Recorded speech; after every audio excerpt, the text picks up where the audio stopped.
हमरा वीडियो में बहुत बहुत स्वागत बा। एगो रउआ लोग के झुमर गा के हम सुनावतानी, कमेंट कल मत भुलाए। जैसन सोचले रहनी औसन हमरा मिलल पियावा, जैसन सोचले रहनी औसन हमरा मिलल पियावा। पियावा अपना घर के भी जुन के देवी माई के पूजले रहनी, अपना घर के भी जुन के देवी माई के पूजले रहनी जैसन सोचले रहनी औसन सखी मिलल पियावा, जैसन सोचले रहनी औसन हमरा मिलल पियावा। अपना घर तर के बोरहम बाबा के पूजले रहनी, अपना घर बोरहम बाबा के पूजले रहन, जैसन सोचले रहनी औसन हमरा मिलल पियावा।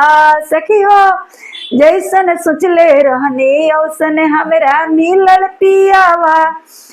अगर हमरा के कमेंट कर मत भुलाए, सब्सक्राइब कर मत भुलाए, लाइक करम रउआ लोग। अच्छा लगी गीत तो।